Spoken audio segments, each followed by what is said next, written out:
Welcome inside the Hall of Fame. I'm Booker T, 6-time world heavyweight champion, 2-time Hall of Famer. Got my man Brad Gilmore here with me.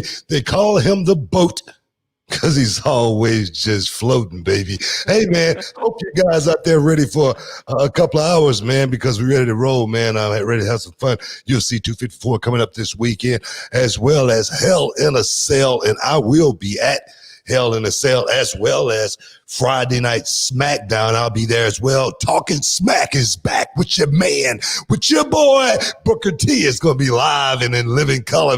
A whole lot of energy is going to be brought to Talking Smack for the first time.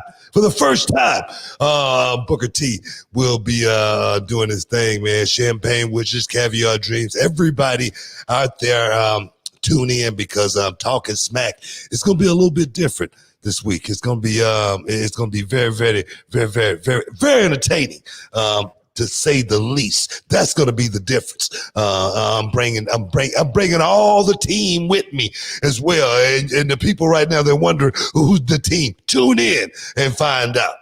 All right, the whole team's coming. But other than that, how's your Wednesday been? Today's Wednesday, right? Man, yeah, man. I got up this morning, man. I had to go make a quick run, and then I told Charmel I'm gonna go hit some golf balls, and I stopped by the golf course, and you know what? And the thing is, man, big ups. Big ups to my people at Timber Creek Golf Course right here in Friendswood, Texas, man, because I went down just to hit some balls, right? I didn't even go down to play or anything like that. I was just going to go hit some balls, and I walk in to talk to the brother behind the counter, and he hands me the ticket and he said, "There you go, bro.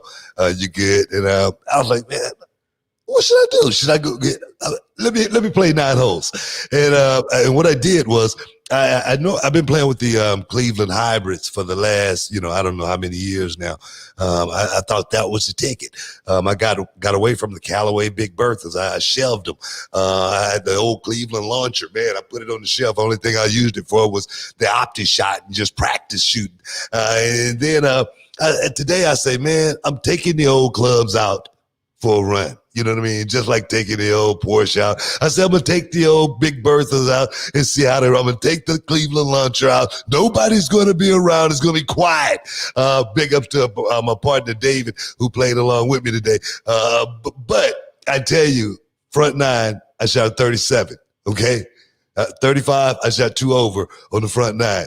Okay, on the back 9, I didn't finish it, but I was 4 over on the back 9 when I left, just because it was a foursome in front of me, foursome in front of them, and I don't know who was in front of them, and I just got tired. I was like, man, I got to get out of here. But the old Callaway Big Berthas are back in the lineup, and I tell you, man, from tee to fairway to green. Automatic. I'm telling you, man, I felt great out there today. I got in about 3:30, 4 o'clock this afternoon, this evening, actually. Man, I was so tired. I took a quick nap. I just got up and took a hot shower, and boom, now I'm inside the Hall of Fame doing our thing, man. But my day has been awesome. I say, man, I got to treat myself. I got to go out, do something just for me. And Charmel called me earlier. What you doing? I'm done. I'm hitting the ball. Then she called me about 2.5 hours later. She said, what you doing? I'm hitting some balls here. You know what I'm saying? So back up off me. You got to know how to treat your woman sometime. You got to keep them in check. I'm just playing. Let me ask you this. What was the name of the club that you had back in the day that we had laughed at so many times? The Hammer. The Hammer. So if no one out there has ever seen the Hammer in action, go to YouTube and just type in the Hammer driver and watch the pitch man do it. This guy will sell you. He sold you. The Hammer. He sold me. Sold me and my father. My father bought one too. The old man still hitting it. Old man still's got his hammer. He's got the hammer. But you know what was funny is, so it sounds like a complete gimmick. This YouTube video, this guy's hitting him. He's like, boom, right, and like the ball will launch or what have you, and it looks convincing, but you think it's like the Ginsu knife. Like, yeah, does it really work like that? And then I saw Booker bought one. You said what, in like 2000, Yeah, 2001, something like that, yeah. and you never used it. And then one day, I think and your brother Don went out to timber, and you started hitting it. And guys, I'm not even lying. His drives were flying. It looked like they were going 500 yards. You know what I mean? It looked like that. And you kept saying, "Man, I'm hitting it farther than I've ever hit it before." You know? And you were. Yeah. You were hitting it further. Yeah, So yeah. I was sold on the hammer. And then I went and got the hammer, and it didn't work the same for me. It stopped working for me too. It stopped after that one time. It wouldn't work for me no more. I don't know what the hell. I still got it. I think I'm gonna take it out, to the driving range, man, to see if I can, start back hitting it again. I'm serious, man, because the hammer, if you can hit it, that son of a gonna go, man. I was hitting the longest drives I had ever hit in my entire golf, I wouldn't even call it a career, but my time hitting the ball. But I tell you, man, it's definitely, I had a great time today, though, man. I had an awesome day.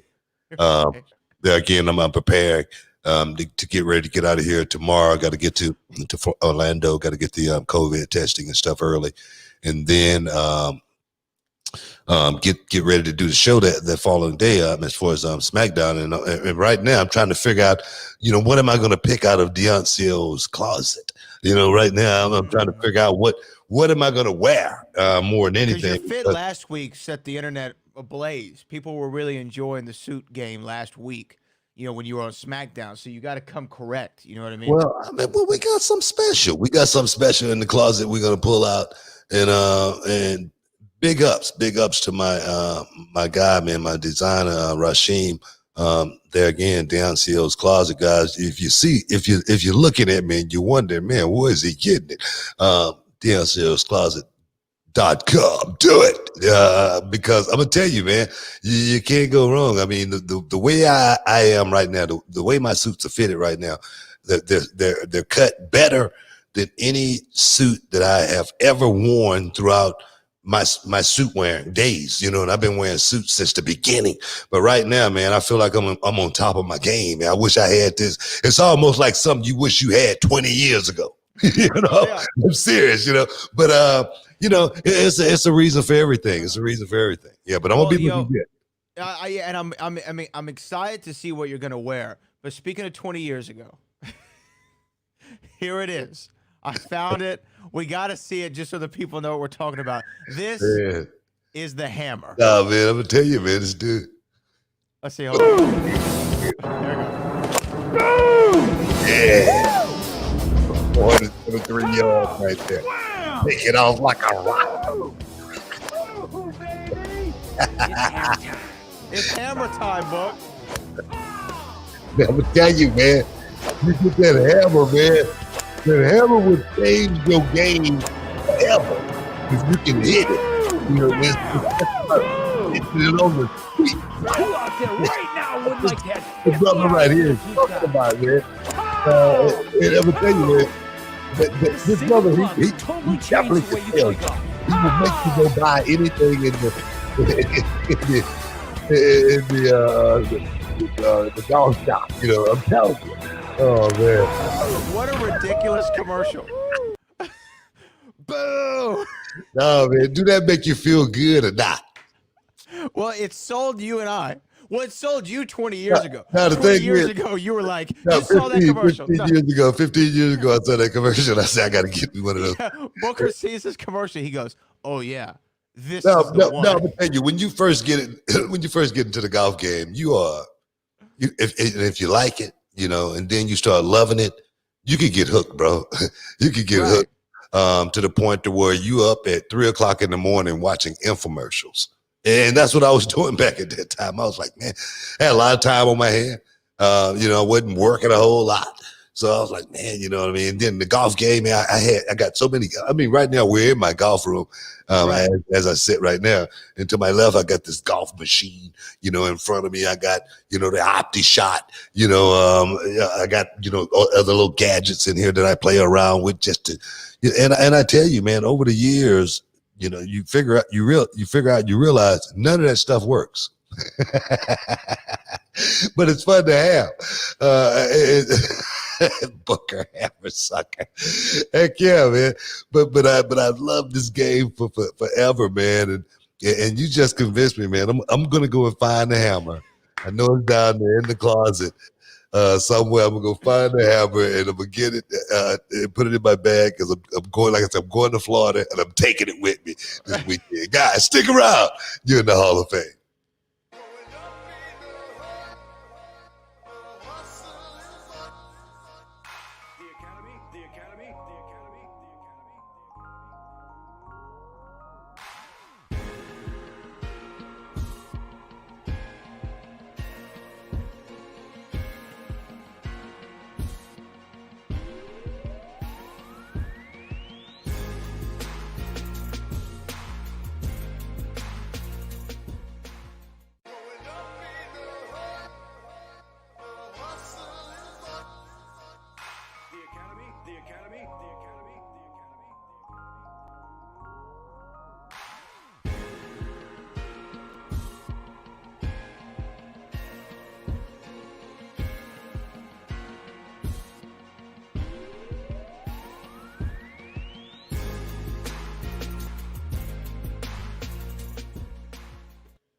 Welcome back inside the Hall of Fame, guys. We got a whole lot to talk about, but like I say, man, I am gonna go dust the ham off, get it back out there. But that's my thing. If the old Callaways can come out and do as good as they did today, if I could take the hammer out there because I got a new grip on it, I made it look real nice. The last time we went out, before we went out, I got a brand new grip put on it. So I'm going to see if I can just go out on one of those days where nobody is with me and see if I can, find that rhythm, find that sweet spot with the hammer. Because I just think if you just tap it, you could get 250 yards out of normally what you would be getting, probably 200 yards out of your regular driver if you could just tap the hammer. I don't know what it's got in it, man. It's got some kind of titanium edge, something right there at the end. But I don't know what it is, man. Get you one, man. Go on YouTube and find you one of those bad boys. I know I'm a grown man at this point, but when you said next time I'm by myself, I'm going to dust the old hammer off, it sounds like a euphemism for something else. I just couldn't contain myself. I'm sorry. I'm sorry. You just can't go and say it. I'm serious, man. I'm talking about playing golf here. Talking about working on my swing, man, working on my game, bringing the hammer out. You just saw what the hammer could do to a man's career and a man's life. It change. I'm telling you, you go out and you beat all your buddies, playing with the hammer, man, if it's working right for you, man. But that's another story, man. That's another story. Hell in the Cell, man. Hell in the Cell going down this week. We got some really good matches on the card, as well as there again, UFC 254 going down. Justin JG is going to try his hand, man. He's going to roll the dice and try to take on Khabib Nurmagomedov and see how this thing play out. Yeah. But yeah, that's another one of my. JH Scott 6 with the $5 super chat saying thumbs up for that flashback Booker T ravioli commercial from GWF to now. Congrats. You did a Chef Boyardee commercial, right? Yeah, I did a bunch of them, man. Look, man, I was a pitch man for a while back in the day, dog. You know what? The man always try to hold you back. I think that's what happened, man. I'm just playing. I'm just playing now, man. But I had a lot of fun doing stuff like that back in the day. And hey, and guess what? I'm gearing up again to get ready to start doing a whole lot more, man. Ever since Penance Lane came out, Michael Cole gave me a shout out just last week, talking about Penance Lane. I got a chance to throw it out there. Guys, if you guys haven't checked out Penance Lane, go to PenaceLane.com. Check out the trailer of your boy. And I'm going to tell you, man, if you don't love this horror flick, you don't love horror movies at all. I'm going to tell you, it's like Joe Biden said, if you don't like this horror flick, you ain't horror. All right. That was funny. You like No, that, don't you? I did. And you know what? We are in the Halloween season too. And in Penance Lane, Tyler Maine, right? Yeah. You might know him as Sabretooth from the first X-Men movie. He was a wrestler as well. Yeah. Booker T's in it. What's your character's name? I can't think of it right now.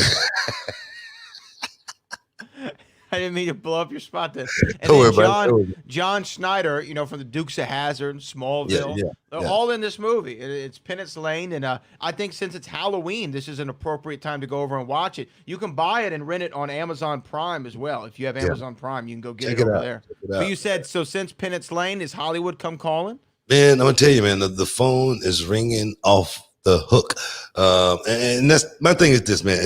I've never really wanted to do the Hollywood thing, but ever since I did the thing with Alyssa Milano and on that show back in the day. What was it? Was it Charmed? Charmed, yeah. And I remember working with Alyssa Milano, and she said, "Man, you got really good timing. You know, you could work in Hollywood with no problem because you get it." And I was like, man, I was really I was really appreciative more than anything hearing that come from Alyssa Milano, someone who has studied art and theater, you know, perhaps since she was a little bitty kid. And the thing is, I never studied it other than, you know, the days when I used to go down to, you know, OST, downtown, you know, to the watching the old Shaw Brothers productions at the Karate Theater. That was my education, learning, you know, art, you know, and delivery and timing, watching those kind of, or watching, you know, Coffee, you know, with Pam Grier, you know, something like that, or Shaft, you know, back in the day, you know, but having someone like her tell me that, it let me know how much time I had really put into watching those movies and trying to figure out timing and delivery and how to, you know, bring a script to life. You know, Denzel Washington does it better, you know, especially like a Training Day, man. He brought that brother to life, man. I'm serious, man. I was like, wow, I've never seen Denzel Washington ever play a role like that, but he played it better than any thug could ever play that role, you know, and he made me believe that this dude is unbelievably talented.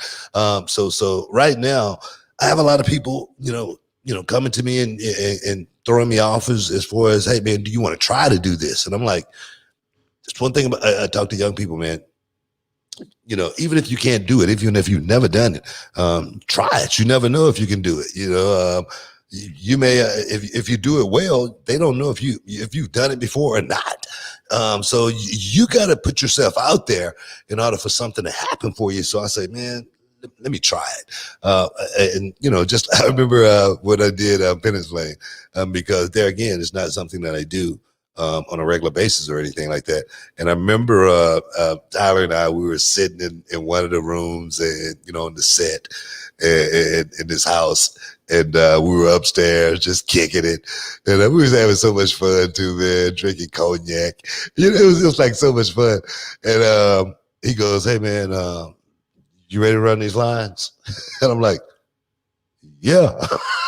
And the thing is, you're like, what lines? What are you talking about? Yeah, no, you know what I mean? The script, you know what I mean? And I'm like, oh yeah, I'm ready, you know. But and the thing is, it wasn't something that I had ever, someone that, you know, came to me and said, hey man, you want to run these lines, other than maybe Charbel. I wasn't ready for it, but I had to make myself ready for it. And then I had to start delivering the lines as we're going to do them.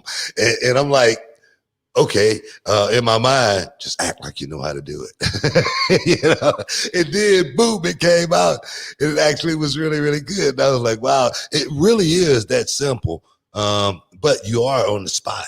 And I think for me, wrestling has given me a tool to be able to, you know, heartbeat still.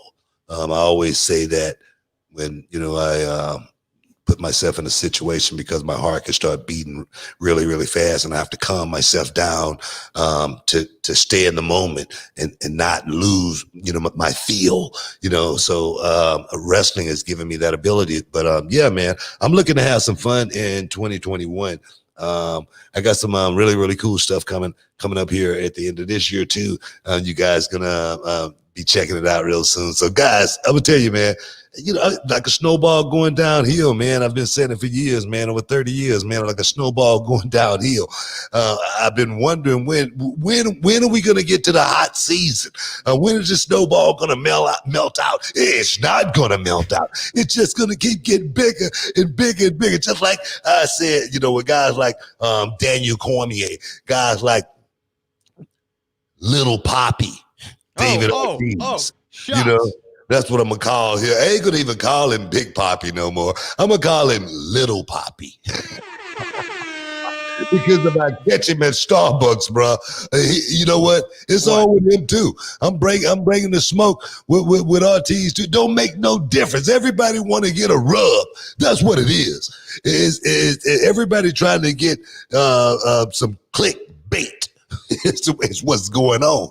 People like Daniel Cormier, because I'm gonna tell you right now, don't nobody care about Daniel Cormier but us. We got a little bit of love for him, but throughout, people look at Daniel Cormier and they say, man, get it. You ever heard the old saying, give this man a Pabst Blue Ribbon, Yes.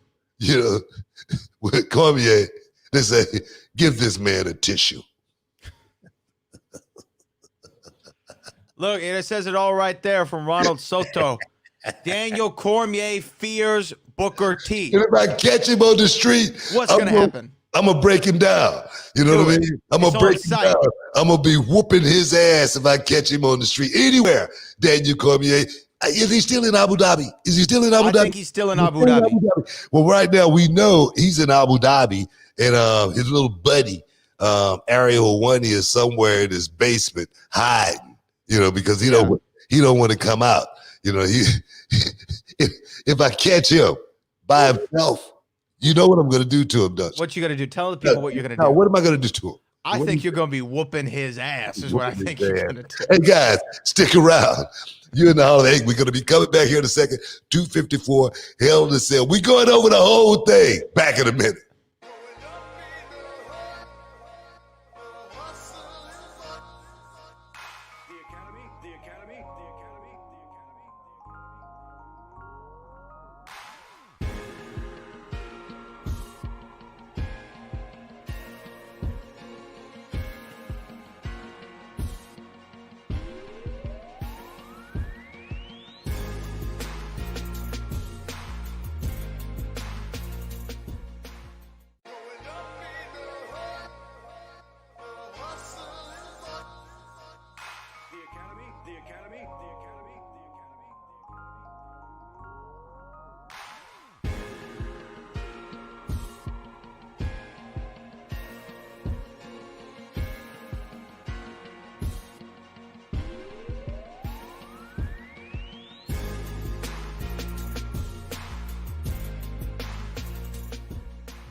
Welcome back inside the Hall of Fame, guys. We back doing our thing. What's wrong? What's wrong, Brad? You look perplexed.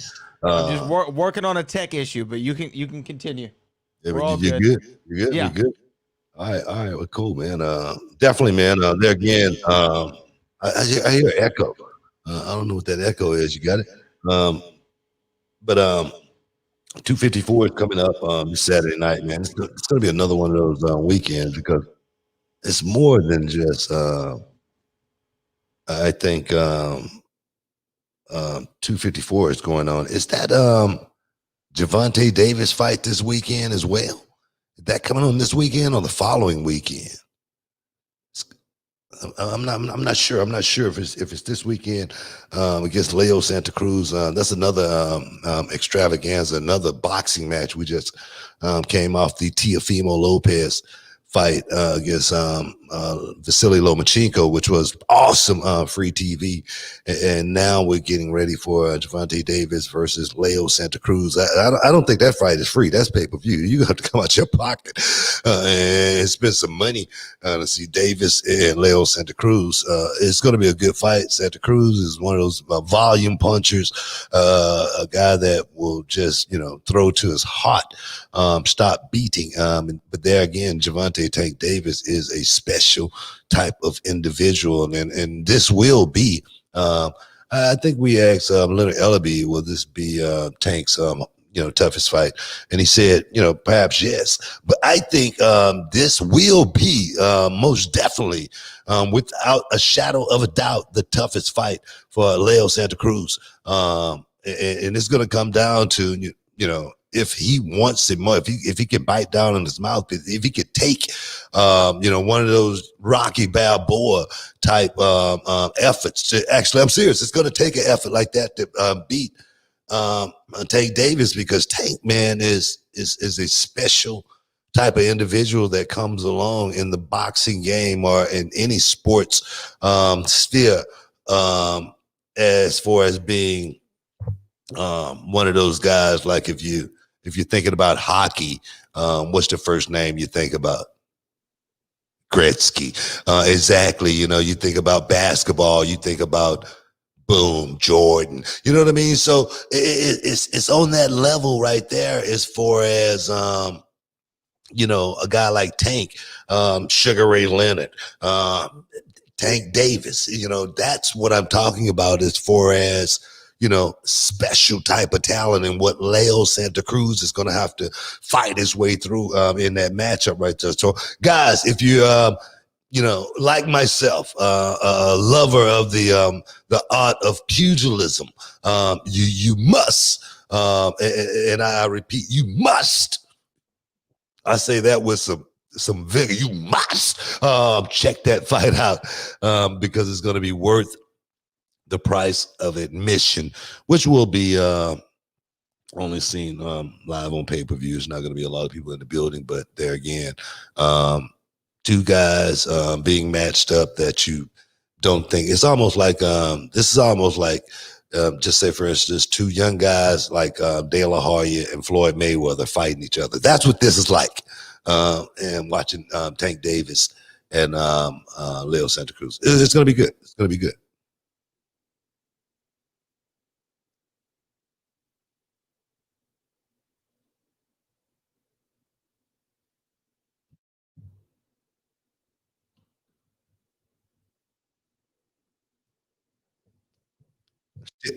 There you are. I'm sorry. There we go. I There don't it know what is. that was. They used like I'm having some tech Yeah, issues yeah. over here. So we've seen Leo Santa Cruz fight in person, haven't we? yeah. Yeah. And this is somebody who you've touted his excellence and you've touted his greatness before. So you think, though, that he's in trouble coming in on October 31st? If you had to give me percentages, give me Booker T's tea leaves. What are you thinking? There's a blank percentage chance he takes the L.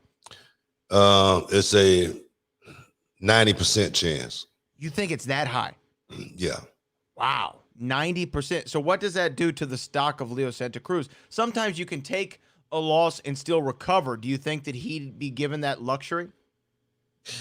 Yeah. Yes. Well, according to how you lose, Yeah. We just got through watching, and I can't think of what's the kid's name.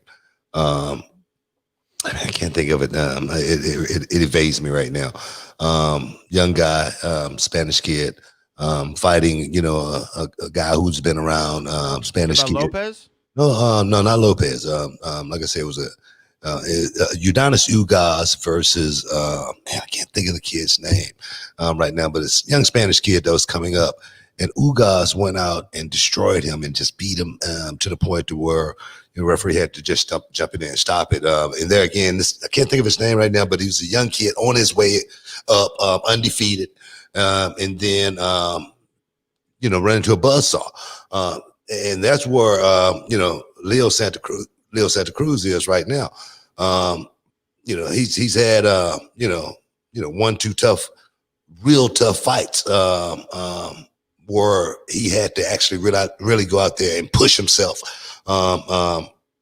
to the point to where man, I got to do a little bit more in this fight. He's a guy that's gone out there and gotten cut and gotten bloodied up, bruised up, battered and torn. He's a guy that always have figured out how to win, and most of the time has been by being a volume puncher. But I think in this fight right here, it's going to be a little bit different for Leo because a guy like Tank, he is there again, man, no pun intended, search and destroy. You know what I mean? I'm serious. He's like a real tank coming at you. So I'm thinking to not get hit with one of those big shots, it's going to be almost impossible for Leo Santa Cruz, because Leo Santa Cruz, not that he isn't a good boxer or anything like that, he gets hit with a lot of punches. He get hit with a lot of big shots, and I think that's going to be the turning factor. Yeah, I mean, I think that you made a really good point when you say it depends on how he loses. If he does eventually take that L, we'll see how he loses. Now, you've been pretty good on your fight picks historically. Yeah. You've only missed a few. You've only missed a few.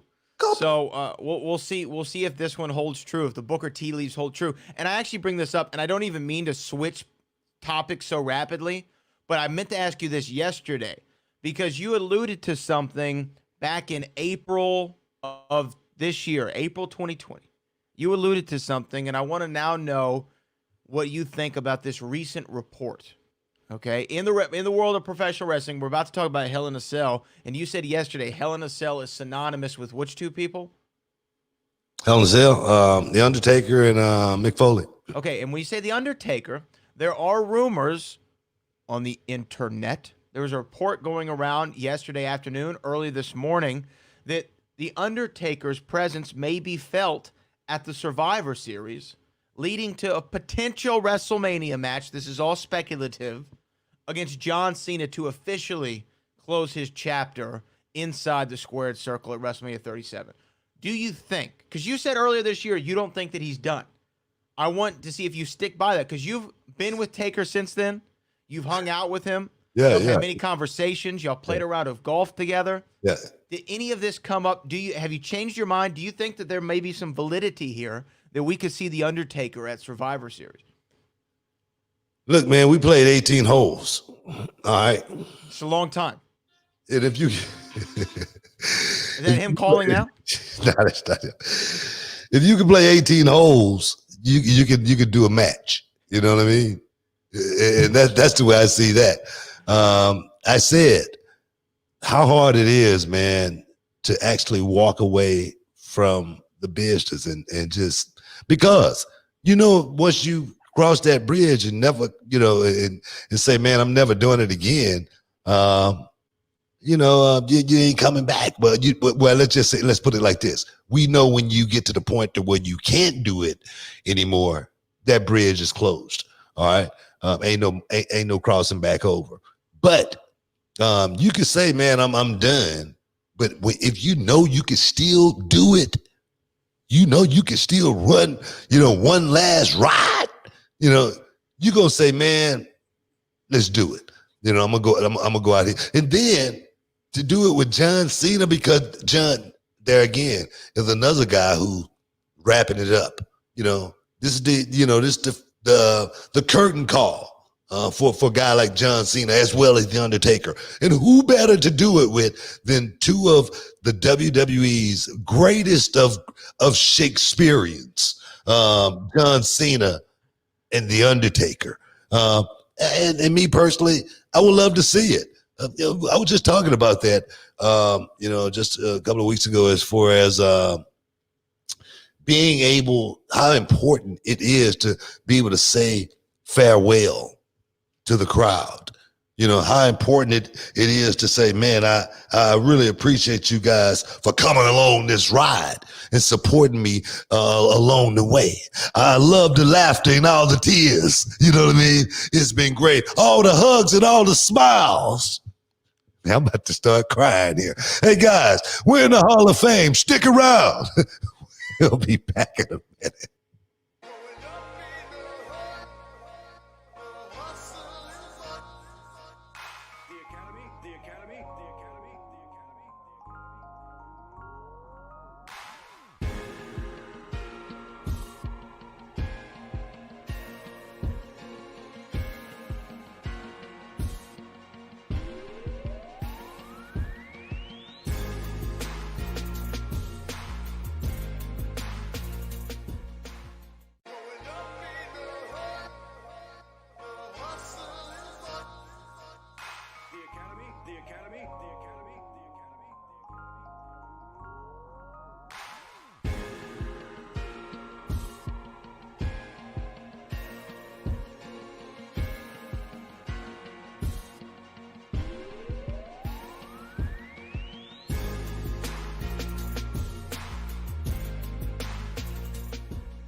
Hell in a Cell going down this Sunday night, guys. Inside the ThunderDome. I heard the contract is going to be coming up here after the ThunderDome show. So I don't know what they're going to be going to. If they're going to be going to the new what do they call it? Capital Wrestling Center. Yeah. The CWC, right? That's what they call it.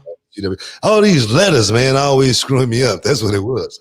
But yeah, I wonder if they're going to be taking the show there or taking it somewhere else in Florida. Because you know, I mean, here's the thing: is I think that if this is it for the ThunderDome, which I was reading they might extend it at least for another month, but let's say this is it for the ThunderDome. I think we might be in a place to where if you can secure some sort of outdoor venue similar to what AEW has over there in Jacksonville, you could have 500 people in the audience. 600 people, socially distanced in groups, tested, rapid tested. It might be hard. Well, AEW's been doing it every week, and they haven't had any issues. You know, they're going to have some issues sooner or later, man. You know, right now it's just still too hot. They have, you know, too many people running around, you know, being irresponsible. You know what I mean? It's just, and that's the thing right there. You know, I always have one that want to buck the system, that want to do something stupid. It's just like when Corona first started, you know, and the basketball player, Gobert, you know, started a super spreader event. You know what I mean? It's always one person that want to be irresponsible, man. They just closed the school system in Boston for everyone. Going back to all back to virtual. So it's too hot. I mean, look at the football teams right now having to postpone games. You know, trying to get this thing done. It's just too. It's a lawsuit waiting to happen. You know. Yeah. And of course, you're gonna try to have people sign waivers and stuff like that, but it's just a lawsuit waiting to happen.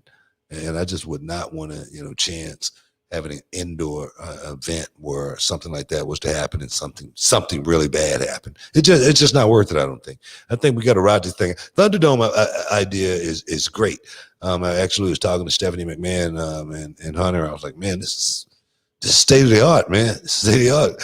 Can you loan me a few of these LED screens? You know, I have this small company down there in Houston, Texas. Down in Texas. You know, we ain't got a whole lot, but we work hard for our artists. But you got about 1,500 of them. You know what I mean? All I need is 5. You know, but no, man, it is awesome, man. It's awesome actually to see it up close and personal, being inside the ThunderDome during the kickoff show. Honestly, it actually feels like they're fans in the arena. You know, it really does. I think I've asked you this before. Are the fans? They're not audible in the arena, right? You can't hear anything. Okay. I was just wondering. Well, we'll see. The ThunderDome is going down, and I think we should break down that Hell in a Cell card. But before we do, just real quick, one of the fans reminded us it's one of your old compatriots' birthdays today, and maybe we should give him a quick shout out. The bad guy, Scott Hall. Hey, yo, leader of the NWO. It's his birthday today. Definitely, I want to say happy birthday to Big Scott Hall, man. Good friend of mine, man. And prayers, man. Prayers go out to my brother too, man, because he's a guy that struggled with demons throughout life, and you know we all go through things, man. But we just got to back out. You know, it's like I remember Scott Hall telling me one day, I just got to back your play, man. I just got to back your play, you know, and I'm always backing Scott Hall's play, man, and to come through whatever he's going through, man. Big ups, man. Happy birthday, bro. And many more. Seriously. Yeah, I always like when you tell the story about how he asked you to join the NWO. And we need some more color, bro. We need some color, bro. Well, you better go find Virgil. And they did. Exactly. I'm like, shit. And they named him Vincent. What an original idea. Yeah, crazy, man. Real quick, last thing on Scott Hall. What's your earliest memory working with him? Oh man, I guess when the NWO came in to WCW, I didn't get a chance to know Big Scott Hall when he first came in to NWA area. and then boom, of course, I think he may have done something in WCW before he went did. to. I think he was the Diamond Stud, maybe. Yeah, exactly. Yeah, that's right. With Diamond Dallas Page, so I never got. I didn't know him back then. He left before I pretty much got there, and he went on to become a huge star. And then when those guys came back, him and Kevin Nash, we got a chance. Him and Big Kev and me and my brother, we got a chance to hook it up tag team. They stole the tag team championship from us. Other than that, other than that, they were great guys. Other than that, they were great guys. You know what I mean? But they definitely pulled a coup, stole the tag team championship from us. We never got a rematch. But they had something that we didn't have when they came in, and that's why I say I learned a lot from Scott Hall, Kevin Nash, and that whole group. They had in their contract clause, it was called creative control. It means we do what the hell we want to do. Pretty much. It worked out well for them. I'm like, man, how can I get me one of them? That's what I'm thinking, man, because I'm like, man, this is a great deal. The thing is, you can't lose with that deal, no matter who you're working. You don't want to put someone over. See this, I'm not doing that. You know what I mean? I'm going over the night. It's crazy, man. Creative control. Hulk Hogan pulled creative control the night I won the World Heavyweight Championship because he had creative control in his contract that he could win the World Heavyweight Championship whenever, wherever, against whomever he wanted. And that night, it's crazy, man. How can I get me? I got to get that in my next contract. But they messed that up for everybody, man. They pulled a card too many times, I think. They pulled the creative control card too many times. Yeah. And they the other clause they had was that favored nations clause. I remember Kevin Nash breaking it down Scott breaking it down. Scott Hall said they had a clause in their contract called the favored nations. He and Kevin Nash had it. And what it was is, so let's just throw out a random number. Say Scott Hall signed for $550,000 a year, right? And then he's like, hey, and he has a favored nations clause. That means anybody who comes in after him, who makes more money than he does, his pay gets bumped up to theirs. So when Nash came in, he told Bischoff or whomever, hey, you should probably pay Nash like $700. I mean, he's worth the money. He's worth that $700, and they're like, "Oh yeah, let's sign him." And they sign into the $700. Well, now Scott's getting $700 too. You know what I mean? Yeah. that was the way. You wonder why that company went under. You wonder why. They just lost buckets and boatloads of money. You can't work a worker, bro. It was the stupidest thing I ever seen in my life. As far as how much money was going out back then, and the thing is, I got a chance to see it up close and personal. I mean, I watched the money go out like in buckets. It was almost like that deal that how many $1 million deal that we did, with, Saudi Arabia, whatever it was. Oh, yeah. It was like that in the middle of the night. I mean, we were just losing all kind of money. As far as, just paying guys, there was just parties going on. It was so many parties going on, man. It was like nuts. It was like Grand Central Station. Bring this guy in. How much do you want? We'll pay him. It was like that. You know what I mean? Hey, somebody's cousin want to come in. Who is he? You know what I mean? Don't matter. You know what I mean? Just bring him in. He's good. We'll pay him. You know what I mean? Give him the rate. It's one of those deals. Give him the rate. And you go, what is the rate? $250. Yeah, $250 for a guy who ain't done nothing. It ain't gonna ever make $250,000 anywhere in their life. And somebody say, "We got to offer you $250,000." What do you do? Sign that contract. Yeah, contract. Wait. Guaranteed? Okay, yeah. It was one of those contracts. You remember I was talking about, if they, I've never been the type to where, I really cared, as far as, man, I got to, be this guy, I got to do that. I said, man, if they paid me the money and said, you got to stay at home, you know what I mean? We're going to pay you, 6 figures, close to 7. And you ain't even got to come to work. All you got to do is just stay at home. I would have stayed at home. I wouldn't have cared. Now, these guys are getting paid $250,000. None of them was on the card. the majority of those guys that was making that kind of money back then, none of them was on the card, and they were making $250,000 a year. Do you know how glad I would be to be at home, making $250,000 a year and a check just coming in the mail? That's like Publishers Clearinghouse. That's like the greatest deal in the world. And if I can get this deal in writing for 10 years, are you kidding me?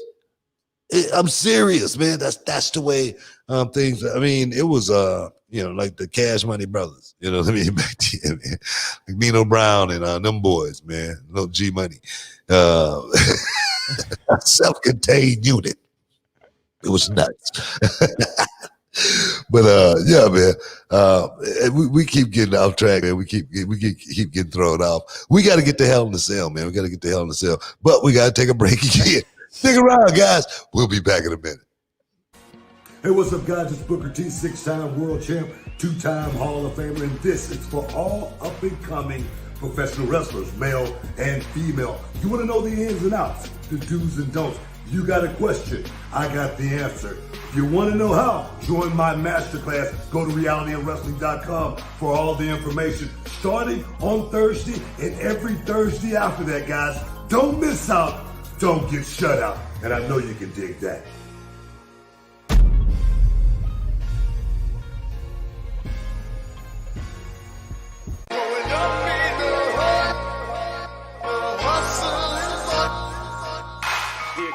The Academy.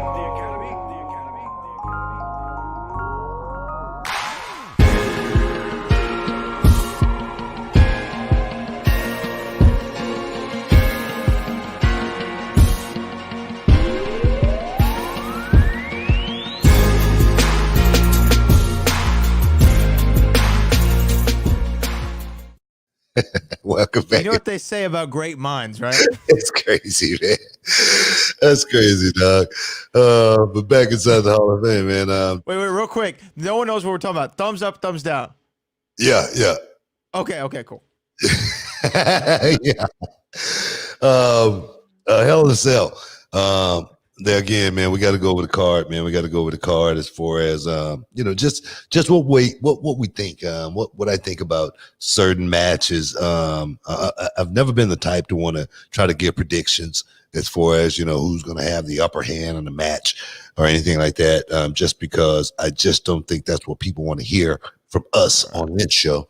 But when you got a guy like Jey Uso going against Roman Reigns, man, it's something that I definitely would love to explore and talk about. Drew McIntyre versus Randy Orton. That's something that I definitely want to weigh in on.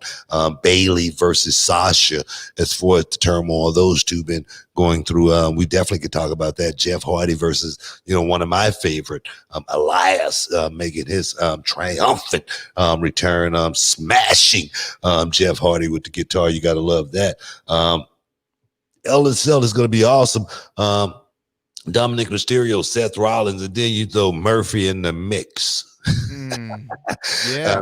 See how this thing play out. Murphy is looking, Murphy's looking to come up, man. Murphy's chomping at the bit. He's sure one he of those, is. I'm serious, man. He say what? I said I'm sure he is. If you watch TV, he's definitely chomping at the bit. Man, he's chomping at the bit. He's trying to get the rub. You know what I mean? But I'm definitely Aleister Black, Kevin Owens, those two guys that kind of like just hanging in the wings. Kevin Owens, he's kind of like a utility guy, all purpose, the guy that can do just about whatever you need when you need them. So my thing is, let's explore, man, and let's start right there with Aleister Black and Kevin Owens. Kevin Owens, there again, man, a guy who's grind for so many years, man, on the independent circuit. For so many years, everybody knew about Kevin Owens, and then making it to the big time. I saw Kevin Owens just a couple of weeks ago, walking in the hallway, and I must say, man, brother been training. He's been working out. You could tell he's Yeah, he looked really good, man. He looks slimmer. You know what I mean? Of course, you know he still got the stomach, but you know that ain't gonna go nowhere. He wasn't looking like Schwarzenegger or anything like that. Right. But you could tell he had been working his butt off to stay in shape. Wrestling shape is something different than any other kind of shape. To look at Dusty Rhodes. Dusty Rhodes was a guy that could go out there and go. He was in wrestling shape. Kevin Owens is one of those guys that, he could do there again anything inside the ring. He's multi-talented. And then to see him not lose focus and say, man, how long am I going to do this? And what is it going to take for me to keep doing it? Preparation is the only luck I'm going to have. Let me get my butt in the gym and, start getting some sets and some reps in. If that's what it's going to take, let me start eating properly. And I said, Kevin, you look good, man. And he turns around and he goes, hey, Book, thanks. Because I'm serious.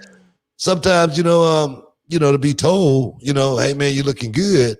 Man, that's a booster, man. That's gonna, make you want to get in the gym and work even harder. You know what I mean? So, big ups to Kevin Owens, one of my favorite people, literally one of my favorite people. Aleister Black. Aleister Black, he's not one of my favorite people or anything like that, but I like the kid. All right, he's not in my fave 5 or anything like that, but he's got a chance to perhaps one day get in if he do just the right things. It's gonna take a minute. We're gonna see exactly where Aleister Black play out in this thing. What do you? Go ahead. No, go ahead. I was gonna say, what for you, this match means more for which guy? Because I feel like Kevin Owens is established. No, that's what I was going to say. It means more for Aleister Black. In so many ways. Aleister Black is a very talented individual. I mean, he could work. Take nothing away from Aleister. Aleister, of course, is something you still want to see from Aleister Black. I don't know. Maybe I'm wrong. You tell me. Yeah, there's a gear I think he can kick it into that we haven't seen. And it's not even so much from the work side of it. I mean, maybe a little bit, but I think more from, I want that same energy. When he first came in, he had an energy about him. You know what I mean? The entrance where he'd kind of sit up out of the coffin, and the whole presentation was really good. I want him to recapture some of that energy. And I think working with a guy like Kevin Owens can put you in good position to do so. I want to get to a couple of the main event matches. Let's talk about the top 3. Sasha Banks versus Bayley. This is a match that has really been in the making for a year or two now, or really a year. For this last year, with Sasha's return, them together, the golden role models or what have you. Now, Hell in a Cell. Bayley's been the champion for over a year. Remember, we talked to Bayley on this very show right after she won the title, right after she made the switch, and she started being the bad Bayley. No more wacky tube men or what have you. What do you think about this match, Sasha versus Bayley? I have my theory that I feel like the theory that Sasha's gonna win the title because she's about to be in Star Wars coming out at the end of next month, the TV show. So I feel like she's gonna win this title. But what do you think? I don't know, man. I don't know who's gonna win it or anything like that. Like I said, try not to predict, wrestling matches or anything like that. But I do like the matchup as far as Sasha finally, going one-on-one with Bayley. Bayley has I must say, Bayley has worked her way into this position. And sometimes, man, it take just keep beating, on the drum and keep beating on the drum until finally somebody, say, man, somebody please tell them to shut up. That's what Bayley has done.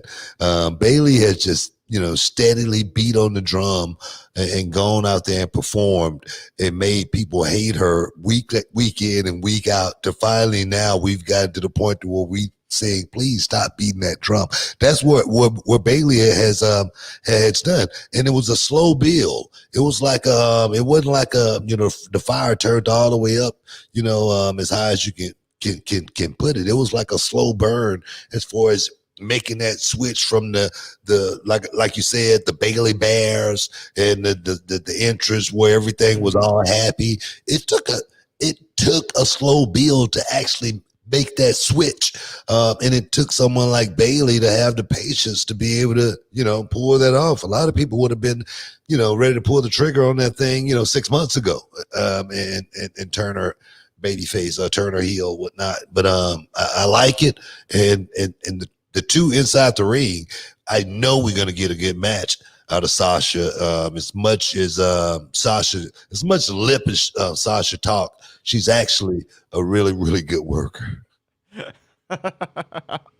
Yeah, I think that she one of the best on the female roster, maybe one of the best, in the company as far as going out there in the 20x20 and telling a complete and full story and get you to buy in. I think that's the biggest thing. I think that I think she's going to win this title again, not only because it's the right story move to do, right? It makes the most sense for her to win, to get the comeuppance on Bailey. But when you're in Star Wars, you're going to be on all these, all these media outlets promoting, that championship around your shoulder looks good. It looks good. It makes you look a little better. I'm just saying, I don't know anything, but I'm just saying. Sometimes I think it's the promoter. For me, that might be the one reason why she don't win. Why? Just because, she's going to, have to make sure she's going to be having obligations at that time. The title. Media. Maybe, perhaps not. You never know. Anything could happen. A banana peel might get slipped on. So I say, if I was promoting it, if I was booking it, the title would stay with Bailey. Yeah. Oh, really? Inside the cell? Inside the cell. Now, I think Sasha. I mean, because the reason I say that is because we got major heat on Bailey right now. And the thing is, you want to pour gasoline on that fire. And let it build even higher. Because, I was asking, Triple H, I say, who's the next, in the next 5 years? He said the Rhea Ripley. We got a lot of ladies in the wings waiting, but we ain't got, the stars right now on hand to actually be able to, pull the trigger on a lot of things. And right now, the best thing to do is keep everything intact. Do not shuffle around too many pieces right now on the chessboard. You do not want to,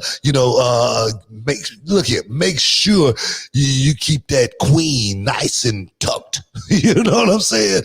That's chess, man. But I'm just saying, man. That's the way I'm looking at this thing. That's the way I'm booking it. Hey guys, we still got a little bit more for you. We got to take another break. Stick around. You inside the Hall of Fame. We'll be back in a minute.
Welcome back inside the Hall of Fame.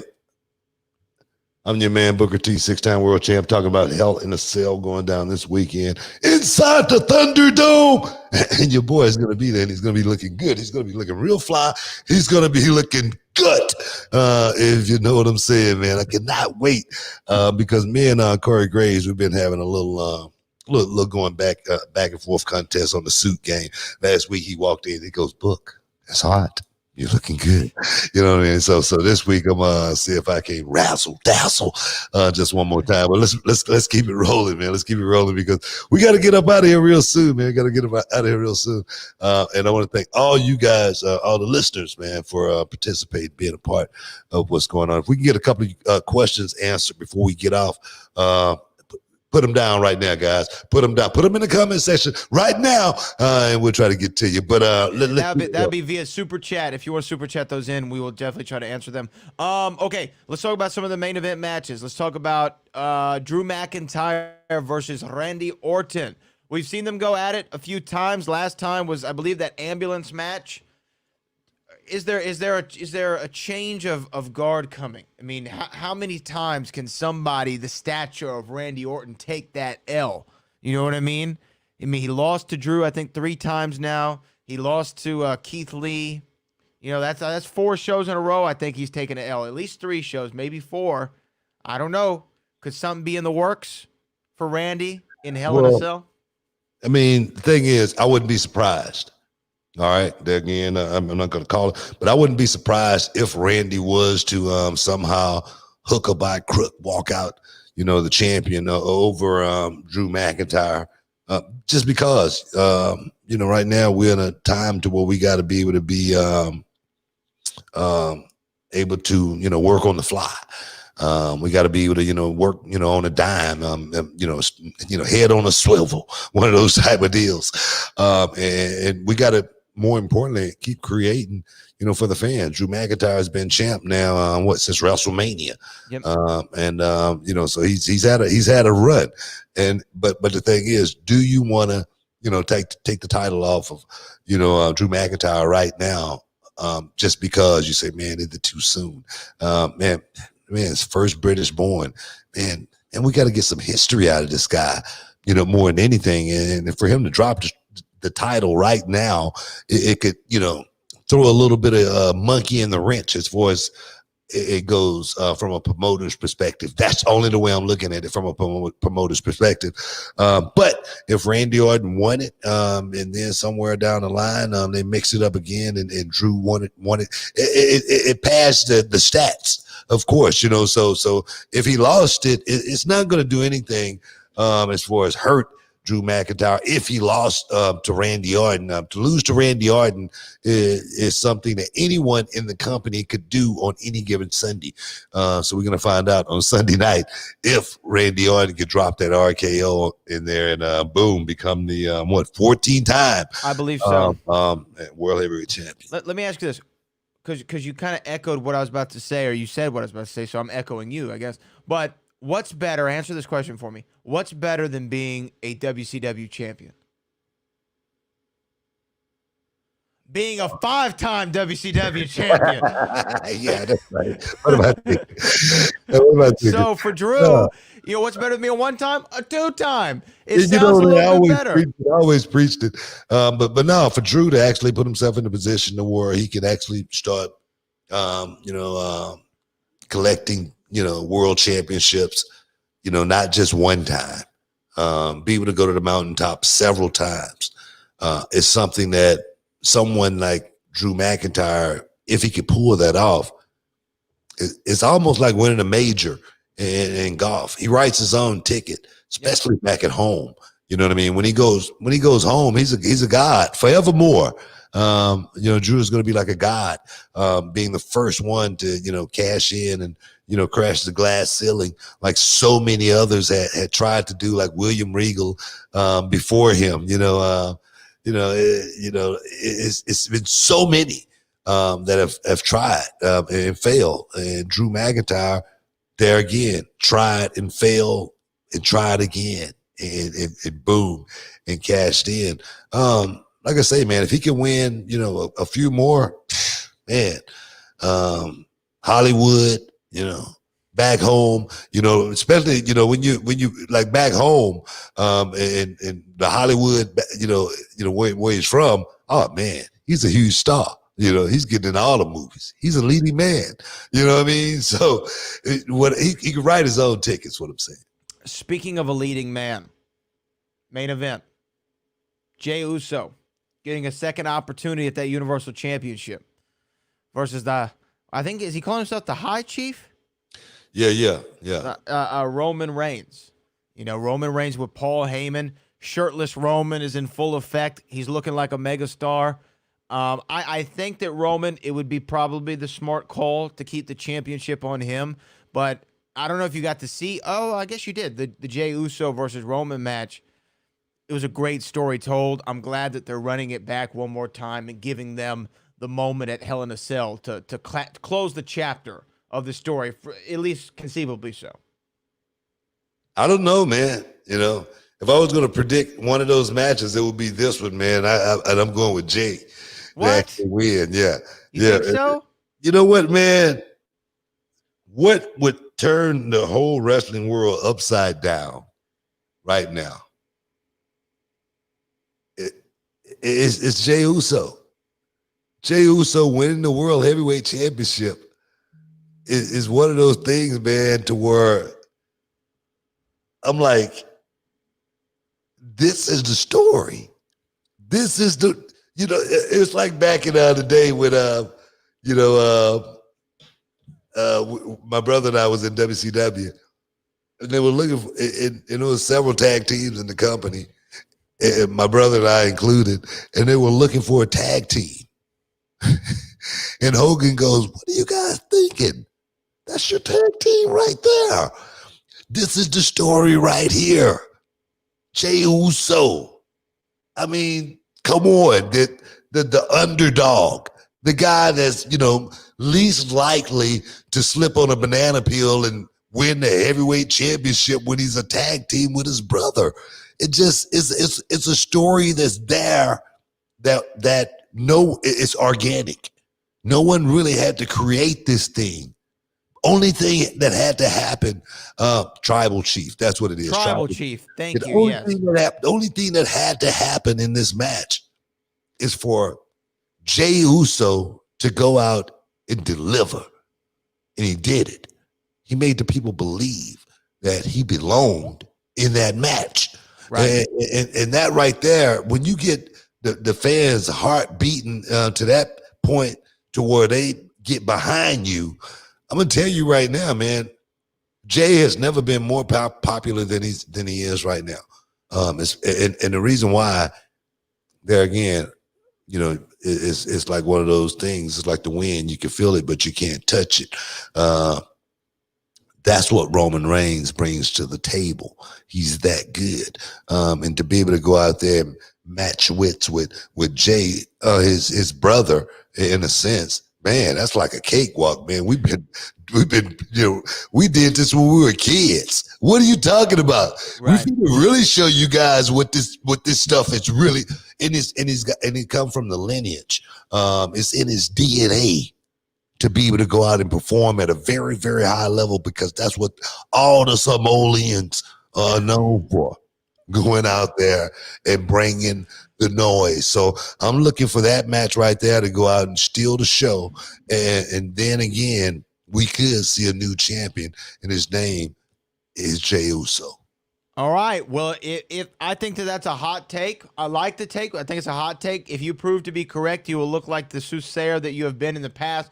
And speaking of which, in our closing minutes here this week on the Hall of Fame, I got to ask, final prediction: Gaethje, Khabib, main event, 254, final one. Who you got? Gaethje is gonna shock the world, guys, just like Teofimo Lopez did. Justin Gaethje is gonna go out and snatch the championship away from Khabib Nurmagomedov like no one has ever seen in this game. And the reason I say that is because ever since I've watched Justin Gaethje perform, this guy has been nothing but a winner, and it's going to take a lot from Nurmagomedov to stop him. I know Nurmagomedov is going through a whole lot right now. He's dealing with a lot. And I don't think that's going to affect him one bit. But I do think Gaethje is going to get the victory. I'm with you.